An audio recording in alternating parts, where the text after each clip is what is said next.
Hi, my name is Brenda and I am a community relations facilitator. Hi, my name is Pedro and I'm also a community relations facilitator. So today we're going to be talking about gender identities, specifically transgender identities. Before we talk about what transgender means, let's define gender. Gender is how you express yourself physically, emotionally, mentally, visually, and socially. This can include behavior roles, interests, hobbies, or really anything existing on a spectrum of masculinity and femininity in relation to masculinity and femininity, or objecting ideals of masculinity and femininity. Gender expression is the person's behavior that conveys something about their gender identity or that others interpret meaning something about their gender identity. How we walk, talk, dress, and the language that we use for ourselves, like our names and pronouns, are all aspects of gender expressions. Socially, we quantify gender expressions with terms like masculine, feminine, androgynous, butch, and femme. How I express my gender. So, in the morning, I shave my face rather than my legs. Cool. And how I express my gender is that in the morning I put on makeup and also curl or straighten my hair. And sometimes, as you can tell, I also dye my hair. Transgender is described as a person's gender identity and or gender expression does not match societal expectations.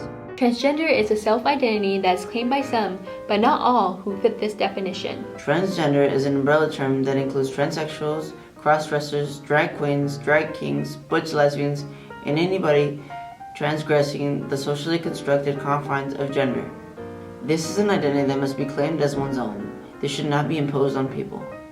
Great! Now since we're talking about new terminology, let's talk about cisgender. Cisgender is a description of a person's biological sex, gender expression, and gender identity all align. For example, I identify as cisgender and receive privilege for looking male. When I enter a men's restroom, I am not questioned, harassed, or intimidated. Or another example, when someone sees my driver's license or identification card, I don't get glared or stared at because my gender expression match my gender identity.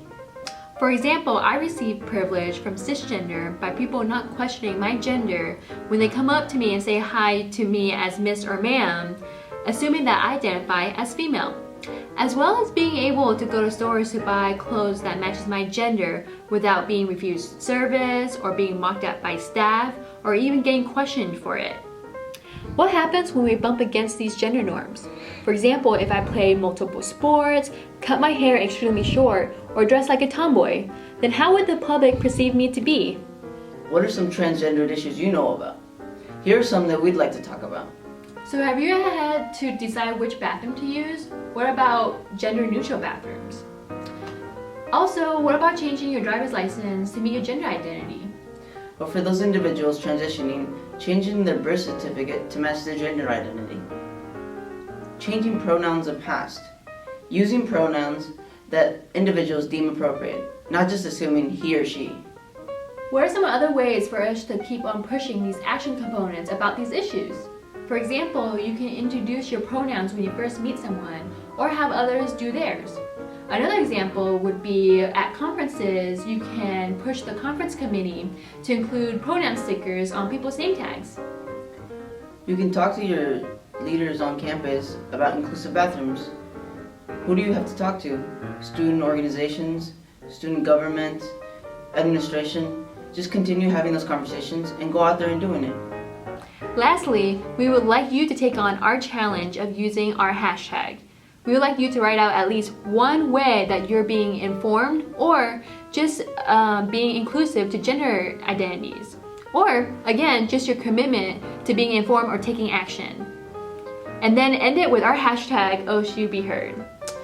Pedro, what is your commitment?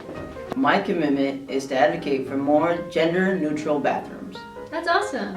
My commitment is to engage in more conversations about gender identities. So we hope you continue to have these conversations, and we're looking forward to seeing what you come up with for the hashtags. What are some ways that you bump up against gender norms? Tweet them using hashtag #OSUBeHeard. Stay tuned for our next discussion on adultism. come to the facilitation. Are you old enough? An examination and discussion of adultism. Here are the dates, times, and locations.